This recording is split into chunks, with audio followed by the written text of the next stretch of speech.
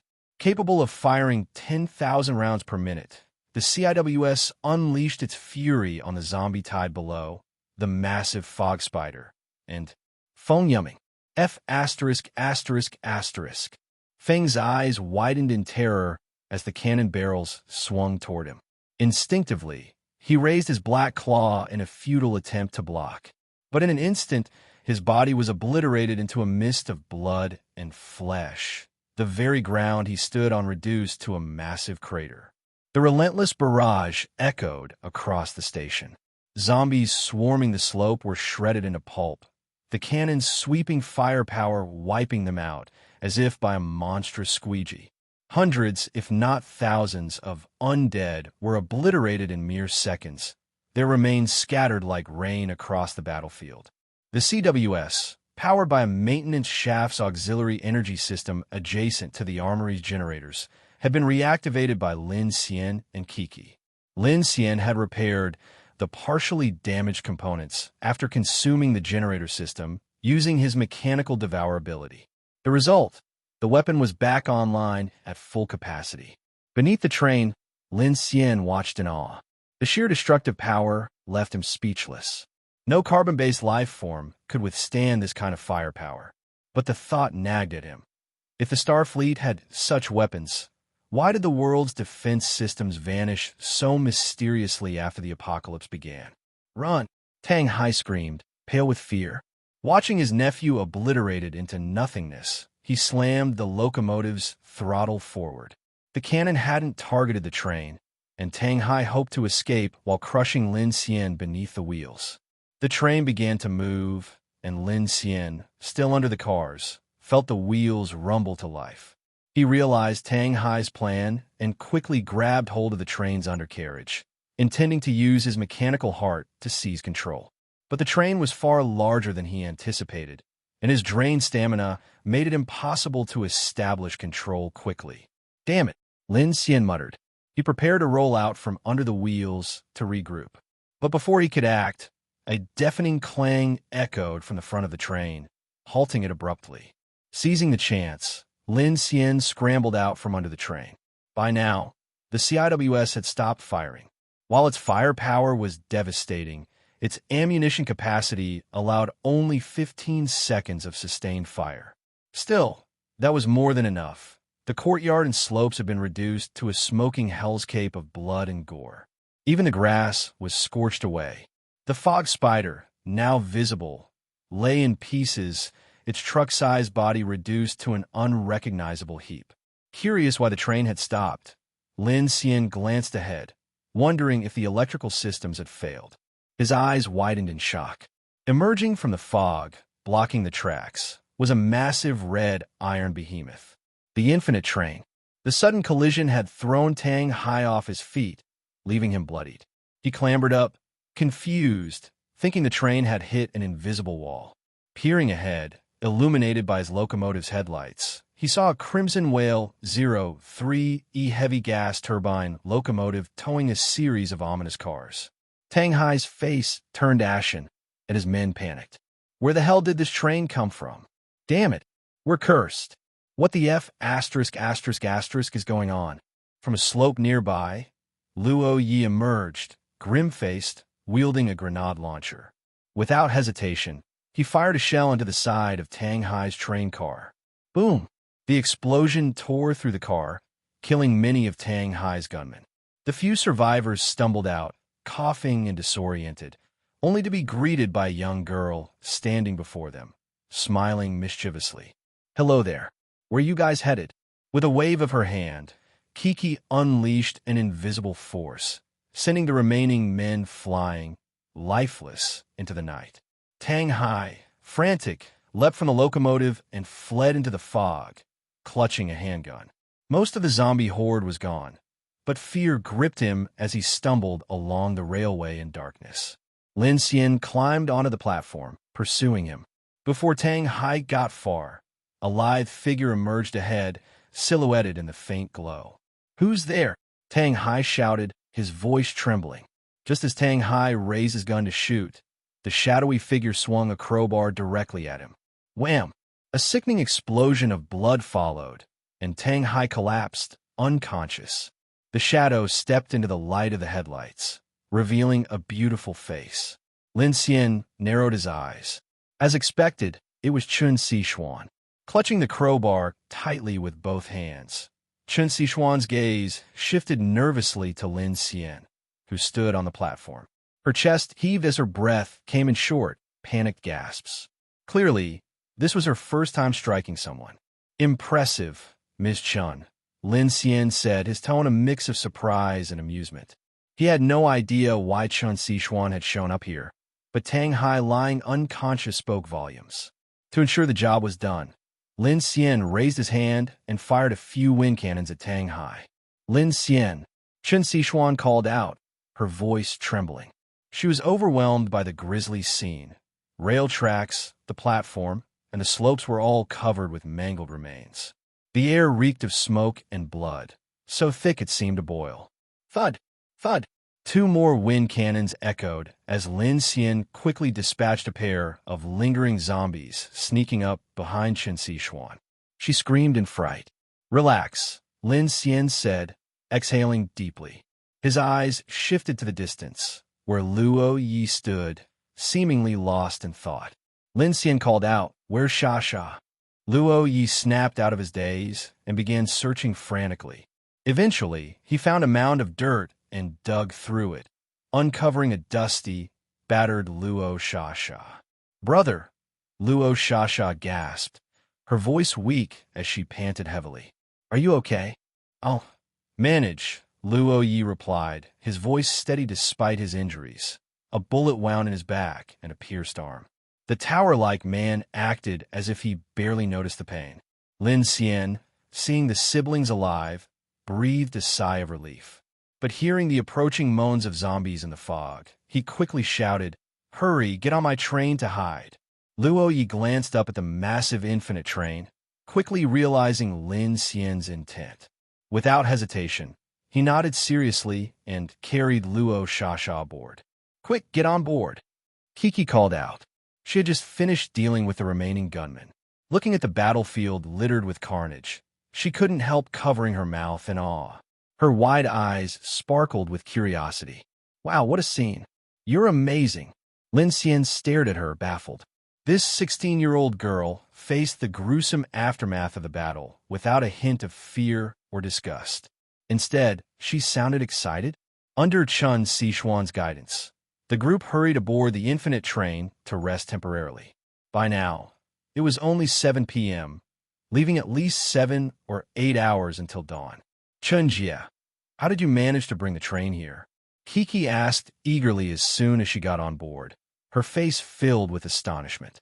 Ever since she and Lin Xian entered this fog-shrouded area, all wireless signals seemed to have been completely blocked by an invisible hand, cutting off all contact with the outside world, including communication with Chun Siwan.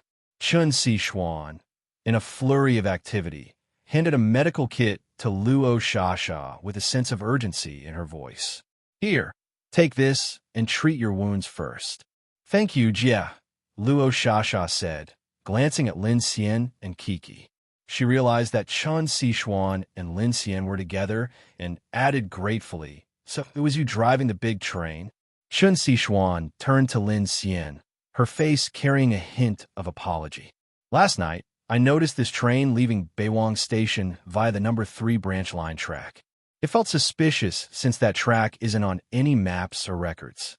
I guessed it might be a special military route, and considering that was likely where you were headed, and the fact I couldn't reach you, I decided, before leaving, Lin Xian had informed Chun Siwan that the electric locomotive had reserve energy. Seeing a train emerging from a fog with over a dozen armed guards, Chun Siwan sensed trouble for Lin Xian's group. Acting decisively, she maneuvered the infinite train onto the military line through the switch that Tang Hai's train had prepared, blocking his escape route. At this moment, a small wave of zombies was beginning to emerge at the outpost and platform. However, with no more sounds from before, the 100 innocent survivors had all perished, leaving these monsters wandering aimlessly. With the fog spider gone, the infinite train was no longer in immediate danger. Hearing Chun Siwan's explanation, Kiki couldn't help but exclaim, "Brilliant, Chun Jie. You've been a huge help this time." Chun Siwan glanced at Lin Xian upon hearing Kiki's praise, only to see him smiling appreciatively. "Yes, well done," he affirmed. Hearing Lin Xian's words, Chun Siwan finally felt a sense of relief. She had worried that taking the initiative with the train might earn his scolding. Now, her heart brimmed with a bit of secret joy. Wow, that Tang guy is truly ruthless. He actually planned to use all the survivors as bait to lure monsters away, so he could escape on his own. Kiki fumed, her arms crossed indignantly. Luckily, this young lady is clever and exposed his scheme. "Was it really you who figured it out?" Lin Xian asked flatly. Fine, you're smart too." Kiki relented, sulking. After some casual banter, Lin Xian turned his attention to Luo Yi. Although the latter looked somewhat pale, it didn't seem like his injuries were too severe. As an ability user, Luo Yi's recovery rate was significantly better than that of ordinary people. "What's your plan now?" Lin Xian asked. Luo Yi looked out the window, searching for their pickup truck, but there was no sign of it anywhere. Sha, carefully wrapping her brother's shoulder with gauze, glanced at Lin Xian and pleaded, "Lin Gu, could your train give us a lift? Once my brother recovers, we'll find another vehicle." "I don't think that's necessary," Lin Xian said seriously. "You two should just join my team and stick with us. Our chances of survival are better together." Shasha's eyes lit up immediately. "Really? Hey," Kiki protested from the side, pouting angrily. "You're so quick to let them on board, but you were mean to me and even tried to kick me off. What's that about?" Lin Xian snorted. "You brought that on yourself." Kiki stammered, visibly upset. She knew her incident of sneaking food wasn't something Lin Xian would let slide easily. She huffed, but then relented. Fine. I don't mind if Shasha and her brother join. But you're the boss, so it's your call anyway." Chun Siwan, standing nearby, looked pleased to hear that 2 more people were joining the train. After all, strength lay in numbers. Having only Lin Xian go out to search for supplies while she stayed back guarding the train had always felt risky. "Thank you," Luo Yi said suddenly, breaking his usual silence. He looked at Lin Xian, his eyes brimming with gratitude. Lin Xian nodded. Truthfully, he had been hoping to recruit more teammates. The Luo siblings were good people, and they had even saved his and Kiki's lives. Luo Yi, as an ability user with superhuman strength, made Lin Xian feel assured about the decision. "So what's the plan now?" Chun Siwan asked. Lin Xian looked out the window, exhaling deeply. "All the supplies Tang Hai looted are on that train of his. We're going to take it." "Exactly," Kiki chimed in excitedly. Kiki clapped her hands, suddenly realizing the situation. "We're going to strike it rich. Oh, and there's all the stuff left behind by those convoys down there. Not to mention the information equipment in the command center. Oh, and that close-in weapon system." Lin Xian sighed in exasperation. "You're overthinking it. The CIWS alone weighs tens of tons, if not more, when you include the ammo and power systems. Do you have a crane to lift it? And that ammo chain in the storage. Thousands of rounds will be used up in just a few seconds. Without more bullets or resupply, you think we'll stumble upon some 30mm tungsten core armor-piercing rounds on the road?" Truth be told, Lin Xian had considered devouring the CIWS for parts, but he didn't have the energy to spare. Even after recovering, it might take him longer to deal with it than the generator system. Fortunately, by scanning the generator and CIWS subsystems earlier, he had obtained a full 1130 holographic blueprint. With that, As long as he had the necessary materials, he could eventually handcraft a new one right on the train. Oh, that's true. Kiki clicked her tongue in disappointment. But we can at least strip the electro-optical targeting system and phase array radar. We could integrate it with the train's navigation radar to build a compact targeting and observation system, right? Lin Xian raised an eyebrow and glanced at her curiously. That's actually a solid idea. Good thinking, he agreed. I'll help too. Luo Yi, disregarding his injuries, stood up eagerly at the mention of clearing out the base. Me too. Sha brushed the dirt off her face, looking like a little adult. Oh, and my brother and I need to find her truck. There's still plenty of stuff on it. All right, but be careful, Lin Xian nodded. He then turned to Siwan. Chunjia, come with me to reconnect the train cars. After we head back to Beiwang Station, we'll reorganize the carriages. At the same time, Lin Xian handed a few guns, taken from Tang Hai's men, to Luo Yi and Sha. We're not in a rush tonight. Let's gather as much as we can before leaving. No need to wait for daylight. It wasn't greed on Lin Xian's part. He had nearly exhausted himself while dealing with the generator system and attempting to restore the CIWS subsystem. His battle with Feng Yumming had left him so drained that he couldn't even summon his ice shield. Without rest, he doubted he'd have the strength to even stand. Moreover, the area had already been swept clean and no major threats were likely to emerge.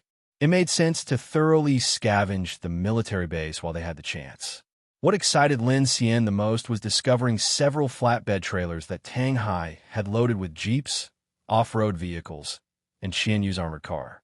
There was also a stockpile of firearms and ammunition, dozens of weapons in total, providing a significant boost to their firepower.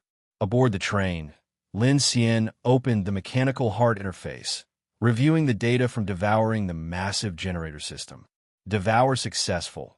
Mechanical source points plus 200, mechanical devour skill proficiency plus 100, bonus, strength plus 15, speed plus 10, defense plus 10. Congratulations! Your mechanical heart has leveled up to LV.2 and unlocked a passive skill, Dissolution Space. Dissolution Space. Passive upon completing mechanical devour. 20% of the device's materials are recovered and stored in a dedicated 100-ton capacity space. These materials can be directly used for blueprint-based manufacturing. Congratulations! Strength attribute has leveled up to level 2. Burst capacity, 200 kilograms. Congratulations! Defense attribute has leveled up to level 1. Hard bones, tough skin. Strength, speed, and defense attributes are all activated. Detailed parameters are now available. Congratulations! Wind cannon skill has advanced to level 2, 6%. Current mechanical heart level, LV.2, 10 over 1000. Hint: leveling up the mechanical heart grants special skill rewards. At LV.3, LV.6, and LV.9, a mysterious awakening will occur. Strength level, 2, 17%. Burst capacity, 200 kilograms. Speed level, 1, 62%. Max speed, 10 meters per second. Defense level, 1, 21%. Hard bones, tough skin. Mechanical awakening, not unlocked. Mechanical devour, 2, 208/500.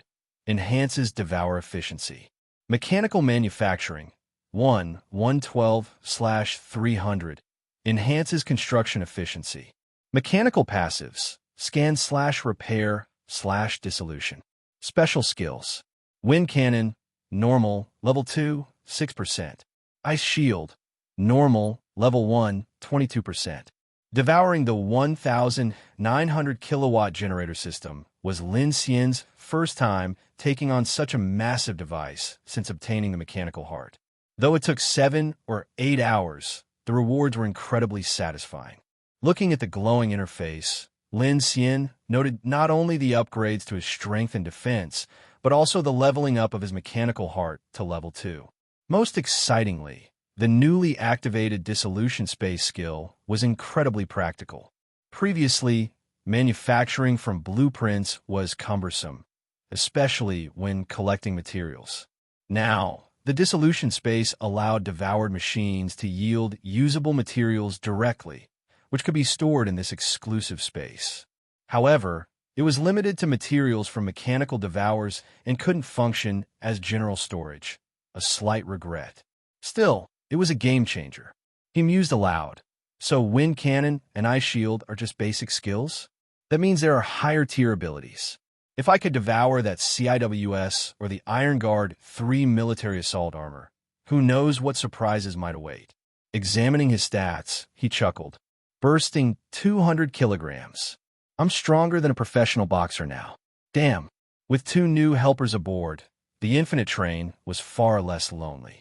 After eating and drinking a little to recover his energy, Lin Xian joined in the scavenging efforts. Luo Yi was assisting Kiki in hauling computers and servers out of the bunker. She planned to convert Car 2 into an information center, which would double as her private sleeping space. She even dragged out a bunk bed frame from the bunkers. Meanwhile, Siwan and Sha, equipped with gas masks from the armory, were collecting scattered weapons and supplies in the outpost courtyard.